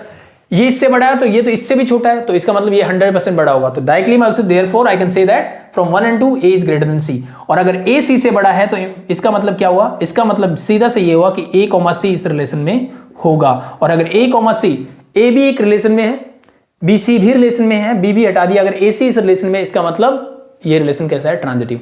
तो जब भी आपको प्रूव करना होगा आप इस तरह के कुछ एग्जांपल्स देंगे। आई hope it is simple and clear, ठीक है? होगा। सो देखो क्वेश्चन दिया हुआ है कि show that the relation R in set R। अब यहां पे अगर आपने ध्यान से देखा तो कैपिटल R, मतलब ये जो रिलेशन है वो रियल नंबर्स के अंदर है। किसके अंदर है? रियल नंबर्स के अंदर है, ठीक है? सॉरी, डिफाइन R, एक रिलेशन डिफाइन किया गया है A, B such that A is smaller than equal to B square, ठीक है? is neither reflexive nor symmetric nor transitive। तो ये बोला गया कि ना तो ये रिफ्लेक्सिव है, ना ये सिमेट्रिक है और ना ही ट्रांजिटिव है। ये मुझे प्रूव करना है। नहीं, मेरे लिए बहुत आसान काम होता है। नहीं प्रूव करना, एक एक छोटे छोटे एग्जांपल ढूंढने। तो रिफ्लेक्सिव सबसे बोलता है कि रिफ्लेक्सिव में होना चाहिए A, रिलेशन में होना चाहिए तभी होगा। तो कोई भी एक नंबर उठा लो, ठीक है? मैंने मान लो 2 ले लिया, ठीक है? मैंने क्या लिया? 2, 2 लिया और चेक करता हूं क्या इस रिलेशन में है कि नहीं। 2, 2 लेने का मतलब है A की वैल्यू 2 हो गई और B की वैल्यू भी यहाँ पे 2 होगी। पुट करो, सो ये होगा 2 is less than equal to 2 का स्क्वायर, सॉरी, तो ये हो जाएगा 2 is less than equal to 4। ये बात तो सही है, तो मैंने तो सही लिया, मतलब ये सही है क्या? नहीं नहीं नहीं नहीं, यही तो गड़बड़ होती है। जब भी हम ऐसे क्वेश्चन देखें ना, सबसे पहले हमारे पास 2, 2 ही जैसे एग्जाम्पल आते हैं। अब ध्यान से देखो, ये तो मैंने एग्जाम्पल लिया जिससे ये ट्रू प्रूव हो गया, बट इसने बोला नोट, मुझे तो प्रूव ऐसा करना है कि नहीं है। नहीं है इसका मतलब मैं अगर यहां पे एग्जांपल लेता हूं हाफ का 1/2, 1/2 ले सकता हूं, बिल्कुल ले सकता है। रिफ्लेक्सिव के लिए दोनों सेम होने चाहिए, रियल नंबर है तो 1/2 रियल नंबर होता है। पुट करो values, 1/2 is less than equal to 1/2 का स्क्वायर। तो 1/2 is less than equal to 1/4। क्या ऐसा पॉसिबल है? 1/4 1/2 से बड़ा होता है कि छोटा? छोटा। तो ये पॉसिबल नहीं है, ठीक है। तो मैं बोल सकता हूं कि 1/2 1/2 does not belongs to the relation R, therefore this is not a reflexive relation. तो ये ध्यान रखना, स्क्वायर कर रहे हो, क्यूब कर रहे हो, कहां पे डिफाइन है, ठीक है। इसी सेट को अगर मैं नेचुरल नंबर में ले जाऊं, ठीक है, अगर मैं इसको डिफाइन कर दूं सिर्फ नेचुरल नंबर में, तो ये क्या हो जाएगा आपका? रिफ्लेक्सिव हो जाएगा। 1,1 रखो, 2,2 रखो, 3,3 रखो, सब इसको सेटिस्फाई करेंगे। तो ये भी ध्यान रखें कि नेचुरल नंबर है कि रियल नंबर है कि क्या नंबर ये दे रहा है, ठीक है। तो उसके बारे में भी आपको ध्यान रखना चाहिए। इंटीजर्स में भी सेटिस्फाई कर जाएगा, तो यहाँ पे ये रिफ्लेक्सिव नहीं है, ठीक है। पहली चीज सिमेट्रिक प्रूव करने के लिए, सिमेट्रिक बहुत आसान, आई थिंक। सिमेट्रिक मतलब आपको सिर्फ एक एग्जाम्पल ऐसा ढूंढना है A, B वाला जो इस रिलेशन में हो, और फिर B, A इस रिलेशन में प्रूव नहीं करना चाहिए। ऐसे रिलेशन को हम बोल देंगे कि ये सिमेट्रिक नहीं होगा। ढूंढो कोई भी एग्जाम्पल, कोई भी 1-2 नंबर ढूंढो, ठीक है। क्या हो सकते हैं? A, B इस रिलेशन को बिलोंग करे बट B, A ना करे, ठीक है। सिंपल सा एग्जाम्पल मैंने ढूंढा। अगर मैं आपको ये बोल दूं कि 1,2 जो है इस रिलेशन को बिलोंग करता है, क्या आप मानोगे? बिल्कुल सर मानेंगे। A की जगह 1 रखोगे, लेस देन इक्वल टू 2 का स्क्वायर मतलब 4, ये तो बिल्कुल ट्रू है, तो मतलब ये इस रिलेशन में है। अब 2,1 चेक करो, क्या इस रिलेशन में है कि नहीं है, ठीक है। चेक करें, A की वैल्यू 2 हो जाएगी, B की वैल्यू 1 का स्क्वायर मतलब 1 हो जाएगी, तो ये 2 तो है, ग्रेटर होगा, तो मतलब 2,1 इस रिलेशन में बिलोंग नहीं करेगा, तो इसका मतलब ये सिमेट्रिक नहीं होगा। Simple, I hope it's simple and clear, ठीक है। Third one is a transitive. ये सबसे डिफिकल्ट होता है ट्रांजिटिव। यहाँ पे नंबर सोचना थोड़ा सा मुश्किल हो जाता है हमारे लिए, ठीक है। सो देखो क्या होगा। A, B है, तो ट्रांजिटिव के लिए आपको क्या क्या चीजें चाहिए? आपको चाहिए A, B बिलोंग होना चाहिए रिलेशन में, फिर B, C भी रिलेशन में होना चाहिए, और अगर ट्रांजिटिव नहीं प्रूव करना तो A, C अगर रिलेशन में होगा तो ये बन जाएगा ट्रांजिटिव, अदरवाइज ये ट्रांजिटिव नहीं होगा, ठीक है। एक नंबर मैं देता हूं 1, ठीक है, और एक ले लेता हूं, मान लो -2 इज देयर। ये मैंने नंबर ले लिया, क्या इस रिलेशन में बिलोंग करेगा? मैंने देखा 1 हो जाएगा, -2 का स्क्वायर 4 से बिल्कुल करेगा, ये इस रिलेशन R को बिलोंग करेगा। सेकंड नंबर जो चूज करना है -2 फर्स्ट एलिमेंट होगा, बिल्कुल सही है। तो यहाँ पे -2.5 ले लिया मान लो मैंने, क्या इस रिलेशन को बिलोंग करेगा? बिल्कुल करेगा सर, क्योंकि यहाँ पे -2 होगा, यहाँ पे कोई ना कोई पॉजिटिव टर्म होगा, पॉजिटिव नंबर नेगेटिव से हमेशा बड़ा होता है, ये दोनों इस रिलेशन को बिलोंग करेंगे। ऐसे एग्जाम्पल कहाँ से आएंगे ये आपको सोचने पड़ेंगे, ठीक है। या 1-2 क्वेश्चन ऐसे आ जाए आपके, तो उनको 1-2 बार सॉल्व कर लो, 2-3 एग्जाम्पल सेट हो जाएंगे, उनको लिख लो, को याद कर लो, ठीक है। बाय कॉन्सेप्चुअल ये आपका थोड़ा सा टाइम लेंगे, ठीक है, सोचने में। अब इसको हटा दो, यानी 1, -2 इस रिलेशन में बिलोंग करेंगे तो ये ट्रांजिटिव होगा, अदरवाइज नहीं होगा। चेक करो, 1 की A की जगह 1 रखोगे, less than equal to half का स्क्वायर हो जाएगा 1/4, तो कैसा होता है? ऐसा नहीं होता। तो ये इस रिलेशन में नहीं है, मतलब ये क्या होगा? ट्रांजिटिव भी नहीं है। सो थोड़ा सा मुश्किल क्वेश्चन आप बोल सकते हो इसको, बट इतना ही मुश्किल है कि आप इसके बारे में आपको बस सोचना पड़ेगा थोड़ा सा, ठीक है। अब जैसे मैंने आपको बताया इक्विवेलेंस रिलेशन, तो उससे रिलेटेड जो क्वेश्चन होंगे वो सेम होंगे आपके, ठीक है। कुछ अलग से आपसे नहीं पूछा जाता। इक्विवेलेंस रिलेशन का मतलब वो बोल देगा कि prove that this is an equivalence relation, और चेक करो कि ये इक्विवेलेंस रिलेशन है कि नहीं। इस टाइप से आपसे क्वेश्चन पूछे जाएंगे। फॉर एग्जांपल मैं एक ले ही लेता हूं सिंपल सा, और उससे चीजें क्लियर हो जाएगी। क्वेश्चन नंबर 3 का फर्स्ट पार्ट मैं आपको बोलता हूं, और ये लास्ट क्वेश्चन होगा आई थिंक आज की क्लास का, ठीक है। सो show that the relation R in the set Z of integer given by R A, B। अब देखो यहाँ पे रिलेशन R गिवन है, और relation R in the set Z, Z मतलब इंटीजर्स की बात कर रहा है ये, ठीक है। और रिलेशन आपको ये गिवन है कि relation AB such that A plus B is divisible by A minus B, so 2 divides A minus B से लिखा है, 2 divides A minus B, ये एक रिलेशन दिया हुआ आपको। और क्या बोला इसने? मुझे शो करना है कि इज एन इक्विवेलेंस रिलेशन, ये जो रिलेशन होगा वो एक इक्विवेलेंस रिलेशन है, ये मुझे प्रूव करना है। इक्विवेलेंस है मतलब ये सिमेट्रिक भी होना चाहिए, ठीक है, ये ट्रांजिटिव भी होना चाहिए, और ये रिफ्लेक्सिव भी होना चाहिए। सबसे पहले हम स्टार्ट करते हैं रिफ्लेक्सिव से, तो चेक वैसे ही करना जैसे हम कर रहे थे। अब मुझे ये प्रूव करना है कि इक्विवेलेंस है मतलब ये रिफ्लेक्सिव है, रिफ्लेक्सिव है मतलब जनरल टर्म लेके करेंगे। रिफ्लेक्सिव बोलता है मुझे कि A, जो है वो इस रिलेशन में होना चाहिए, ये मुझे ऐसी बातें बोलता है, ठीक है। A, का मतलब A इक्वल टू B होना चाहिए, ठीक है, ठीक है। तो मैं बोल सकता हूं कि for all A belongs to set Z integer, मतलब सारे इंटीजर जो भी आप लोग हैं, A माइनस B चाहिए, तो A B के इक्वल है, तो A माइनस A क्या देगा आपको? 0, और 0 जो होता है इज डिविजिबल बाय 2 होता है कि नहीं? डिविजिबल बाय 2, यस और नो। तो 2 जो है ए को डिवाइड करें। कोई भी दो नंबर लो, उनका डिफरेंस हमेशा 0 मिलेगा और 0 हर एक नंबर से डिविजिबल होता है, मतलब 2 से भी डिविजिबल है।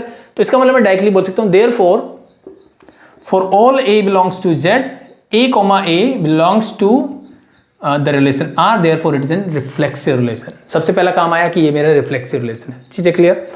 आई थिंक ये क्लियर है।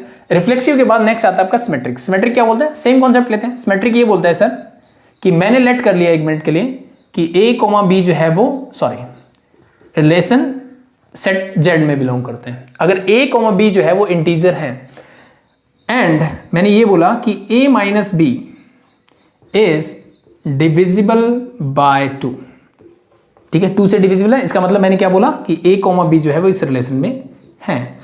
अगर a, b इस रिलेशन में है तो इस रिलेशन को सिमेट्रिक होने के लिए b, a भी इस रिलेशन में होना चाहिए। तो a माइनस b अगर 2 से डिविजिबल है, फॉर एग्जांपल मैंने बोला कि 7 माइनस 3 मैंने लिया तो ये आपको मिला 4, ये 2 से डिविजिबल है। तो अगर मैं इसको 3 माइनस 7 कर दूं तो ये क्या आ जाएगा सर? -4। क्या आ जाएगा? -4। क्या -4 भी 2 से डिविजिबल है? आप बोलोगे बिल्कुल सर, ठीक है। तो बस यही करना है। तो a, b belongs to relation, is means a minus b is divisible by 2। अगर मैं बोलूं कि b माइनस a क्या होगा, then is also divisible by 2, so that's 4। I can say that it's an symmetric relation. ये क्या हो जाएगा? मेरा सिमेट्रिक रिलेशन भी हो जाएगा। Simple, clear? आप होप सो क्लियर है, ठीक है। या फिर आप बोल सकते हो कि इस चीज को लिखने के बजाय आप ऐसे बोल सकते थे कि a, b is belong to relation implies that a minus b is equal to 2m, where m is an integer. क्योंकि ये डिविजिबल बाय 2 का मतलब 2 इंटू m कुछ होगा।